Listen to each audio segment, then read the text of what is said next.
Good afternoon dear students. बच्चों, आज हमारी हिंदी की क्लास में हमारा चैप्टर कैदी और कोकिला, जिसके राइटर माखनलाल चतुर्वेदी जी हैं, उसका 4th पैराग्राफ जो है वो एक्सप्लेन होगा। 4th पैराग्राफ का आज मैं आपको आपकी क्लास में जो है वो एक्सप्लेन करूँगी, क्योंकि 3 पैराग्राफ जो है वो हमारी लास्ट की क्लास में एक्सप्लेन हो गए हैं। तो अब मैं क्या करूँगी, आज आपका 4th पैराग्राफ एक्सप्लेन करूँगी।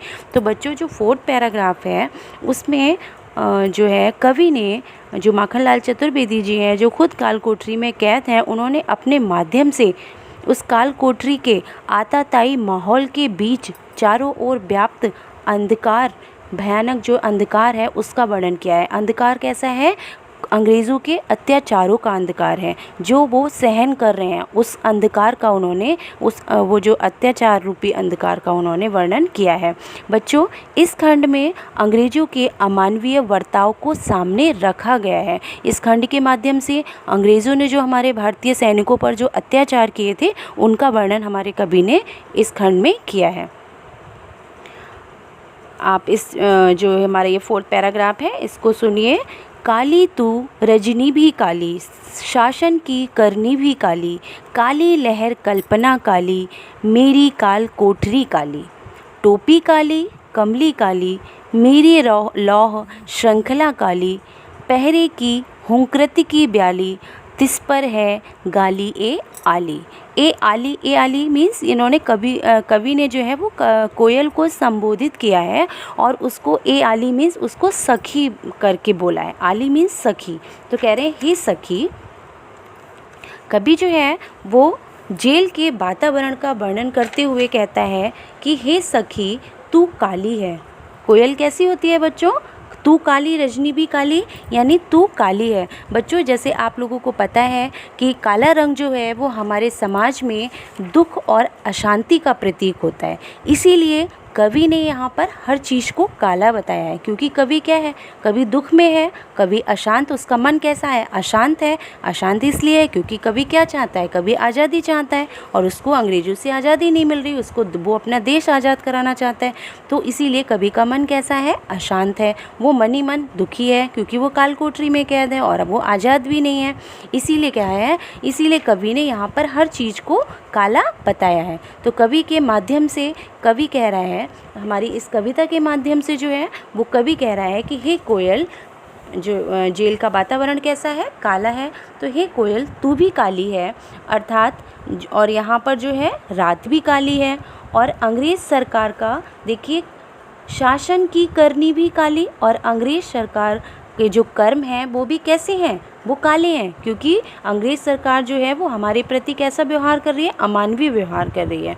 ऐसी स्थिति में मेरी काली लहर कल्पना काली, ऐसी स्थिति में क्या हो रहा है? और हमारे जो काल कोठरी में जो बहने वाली हवा है वो भी कैसी है? काली है। अर्थात हमारे देश में जो अंग्रेज़ों का जो अमानवीय अत्याचार हो रहा है उससे हमारे देश में जो काली लहर छाई हुई है। काली लहर क्या छाई हुई है? सभी के मन में जो है वो बुरी कल्पनाओं का क्या हो गया है? बास हो गया है। बास मीन्स रहना, है ना। तो बुरी कल्पनाओं ने सभी के मन में क्या डाल लिया? डेरा डाल लिया। और जो बुरी कल्पनाएँ हैं वही हमारे मन में क्या हो रही हैं? उठ रही हैं। यानी हमें क्या है, हमें हमारे मन में बड़ी बुरी कल्पनाएं आ रही हैं। ऐसे हमारे मन में अजीब से हमारे मन में ख्याल आ रहे हैं जो हमको डरा दे रहे हैं। तो कह रहे हैं ये सब कैसे हैं? काले ही काले हैं। टोपी काली कमली काली। कभी कह रहे हैं कि और हमें यहाँ पर जो पहनने को जो टोपी मिली है वो भी कैसी है? वो भी जो अंग्रेज़ों जो कैदियों को यहाँ पर टोपी दी जाती है वो भी कैसी है? वो भी काली है। और हमारा कंबल भी काला है। कमली मीन्स क्या होता है बच्चों? कमली मीन्स होता है कंबल। तो कभी कह रहा है और हमारा कंबल भी कैसा है? काला है। यानी हमें यहाँ पर हर तरफ काला ही काला नज़र आ रहा है, अर्थात चारों तरफ दुख और अशांति ही फैली हुई है। मेरी लौह श्रृंखला काली, मेरी काल कोठरी कैसी है? लिखा हुआ है मेरी काल कोठरी काली। मेरी जो काल कोठरी है वो कैसी है? वो भी काली है। अर्थात वहाँ का वातावरण कैसा है? नितांत कालिमा युक्त है। यानी वहाँ पर कोठरी में क्या है? रोशनी नहीं है। और फिर काले कर्मों की भी काली, यानी जो कालापन है, यानी अंग्रेज़ों का अत्याचार है, वो भी छाया हुआ है हमारी इस काल कोठरी में। फिर देखिए, टोपी काली कमली काली, और कह रहे हैं कि जो कैदियों को दी जाने वाली जो टोपी है वो भी कैसी है, काली है। और कमली मीन्स होता है बच्चों कंबल, और कंबल भी कैसा है, काला है। यानी कैदियों को जो कंबल दिया जाता है वो भी काला है और उनकी टोपी भी काली है।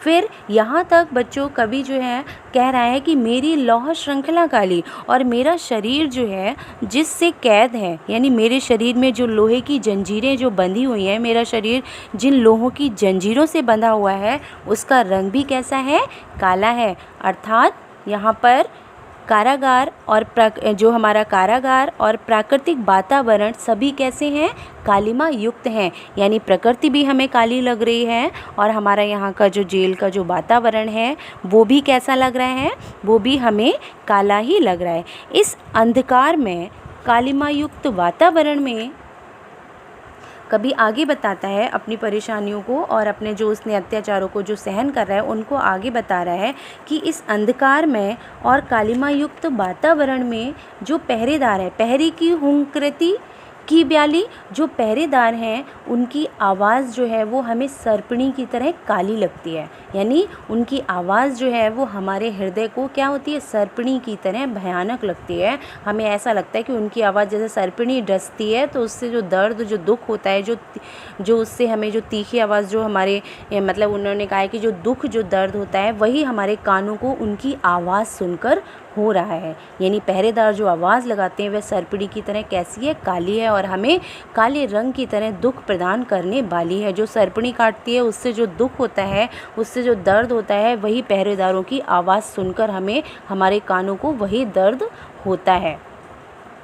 तिस पर है गाली ये आली, और कह रहे हैं उसके बावजूद जब इतना सारा अत्याचार हमारे ऊपर हो रहा है और उसके बावजूद भी जो अंग्रेज़ जो पहरेदार हैं वो हमें बात बात पर क्या करते हैं, तिस पर है गाली ये आली, और तिस पर वो हमें बात बात पर क्या करते हैं, हमें गालियाँ सुनाते हैं। तो उनकी जो गालियाँ जो हैं वो भी हमें बहुत दुख देती हैं। हे सखी, इस अंधकार में, अन्याय से वातावरण में अंग्रेज़ी सैनिकों द्वारा दी जाने वाली असभ्य गालियाँ भी इतनी भयानक जो हैं इस रात को और भी ज़्यादा भयानक, और भी ज़्यादा काली, और भी ज़्यादा भयावह बना रही हैं। इसके बाद बच्चों नेक्स्ट देखिए, इस काले संकट सागर पर मरने की मदमाती कोकिल बोलो तो, अपने चमकीले गीतों को क्यों कर हो तैराती कोकिल बोलो तो।